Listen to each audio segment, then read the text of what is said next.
warahmatullahi wabarakatuh. Alhamdulillahilladzi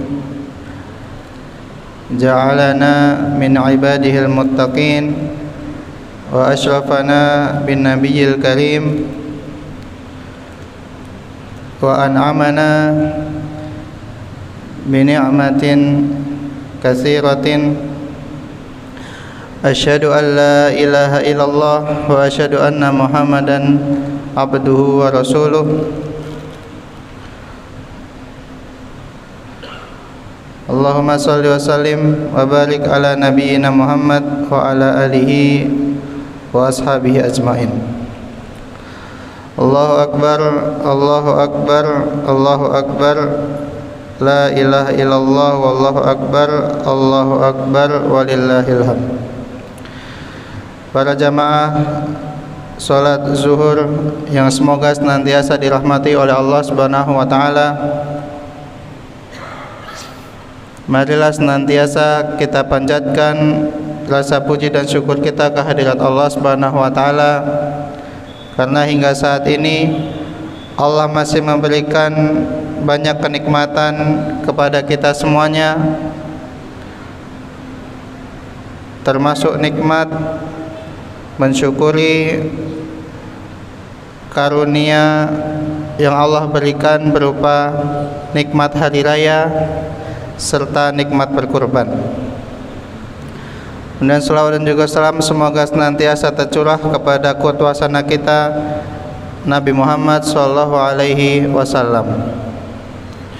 Para jamaah salat zuhur yang semoga senantiasa dirahmati oleh Allah Subhanahu wa taala, melanjutkan kembali penjelasan tentang kitab Hadis Arba'in An-Nawawi, yang mana pada kesempatan kali ini kita memasuki hadis yang ke-7, hadis yang ke-8. An Ibni Umar radhiyallahu anhuma anna Rasulullah sallallahu alaihi wasallam qala umirtu an uqatilan nas hatta yashhadu alla ilaha illallah wa anna Muhammadar Rasulullah wa yuqimus salata wa yu'tuz zakah fa idza fa'alu dzalika asamu minni dima'ahum wa amwalahum illa bihaqqil Islam wa hisabuhum 'ala Allah taala. Yang artinya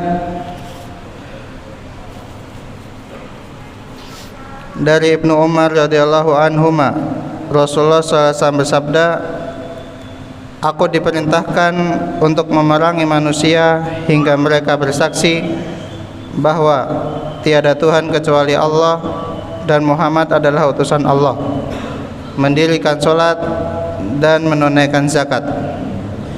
Jika mereka telah melakukan hal itu, maka akan terjagalah darah dan harta mereka dariku, kecuali dengan hak Islam. Sedangkan hisab mereka tergantung kepada Allah Ta'ala. Hadis riwayat Bukhari dan Muslim. Para jamaah salat zuhur yang semoga senantiasa dirahmati oleh Allah Subhanahu wa taala, penjelasan hadis ini adalah bahwasannya disebutkan di dalam hadis umirtu an uqatilan nas, aku diperintahkan untuk memerangi manusia. Maka ketika Rasulullah SAW berkata aku diperintahkan, maka tidak lain tidak bukan yang memerintahkan itu adalah Allah Subhanahu wa taala. Maka di sini diperintahkan untuk apa? Untuk memerangi manusia. Hatta yashhadu alla ilaha illallah wa anna Muhammadar Rasulullah wa tuqimus shalah wa tu'tiyaz zakah, sehingga mereka bersyahadat atau sampai mereka bersyahadat bahwa tidak ada Tuhan kecuali Allah dan Muhammad adalah utusan Allah. Kemudian melaksanakan sholat dan menunaikan zakat. Para jamaah salat zuhurnya semoga senantiasa dirahmati oleh Allah Subhanahu wa taala. Di sini bukan menunjukkan bahwasanya Islam itu adalah agama peperangan atau agama yang dimulai dengan peperangan sebagaimana yang dituduhkan oleh kaum orientalis, bahwa ketika datang perintah perang kepada Nabi itu tujuannya bukan untuk harta, bukan untuk menguasai, bukan untuk menjajah, akan tetapi menyeru manusia agar mereka mau bersaksi bahwa tiada Tuhan selain Allah dan Muhammad adalah utusan Allah. Maka ketika orang-orang kafir yang dulunya belum bersyahadat, kemudian ketika datangnya Islam kepada mereka, kemudian mereka bersyahadat, maka mereka tidak boleh diperangi lagi atau darahnya sudah menjadi haram. Maka dikisahkan juga ketika itu ada seorang sahabat yang ditegur oleh Nabi atau dimarahi oleh Nabi karena membunuh seorang tentara dari musuh yang mengucapkan kalimat la ilaha illallah sebelum ketika nyawanya terancam. Maka mendengar hal tersebut, Nabi Muhammad SAW marah terhadap salah satu sahabat yang tetap membunuh orang ketika orang tersebut sudah mengucapkan 2 kalimat syahadat. Kemudian di hadis ini juga disebutkan bahwasanya pentingnya melaksanakan sholat dan menunaikan zakat.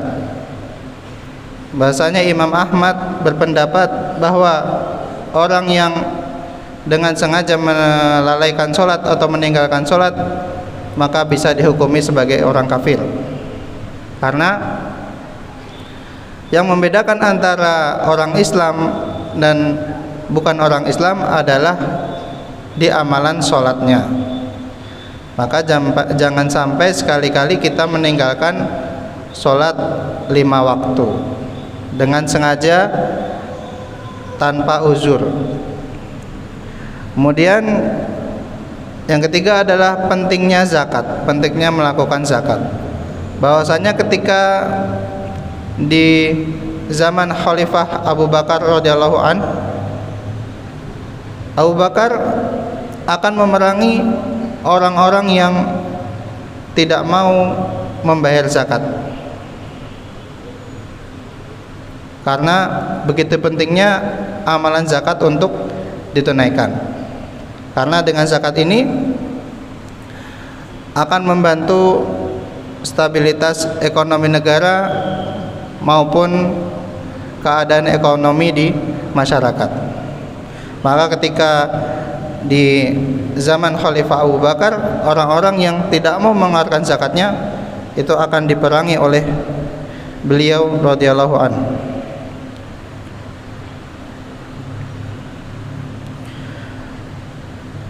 Kemudian para jamaah salat zuhur yang semoga senantiasa dirahmati oleh Allah Subhanahu wa taala, lanjutan hadis tersebut adalah faida fa'alu zalika asamu minni dima'ahum wa ammalahum illa bihaqqil Islam. Jika mereka telah melakukan hal itu, bersyahadat, kemudian sholat dan zakat, maka akan terjagalah darah dan harta mereka dariku, maksudnya dari Nabi Muhammad SAW, kecuali dengan hak Islam. Maka tidak boleh ketika seorang sudah muslim kemudian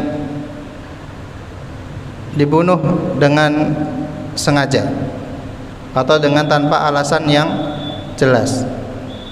Maka ini hukumnya adalah haram dan pelakunya wajib untuk dikisos atau dibalas. Maka itu nanti adalah pengadilan yang memutuskan. Kemudian wa hisabuhum 'alallahi ta'ala. Maka orang yang ketika dia bersyahadat kemudian melakukan sholat dan zakat, akan tetapi ternyata dia hanya pura-pura dalam melakukan hal tersebut,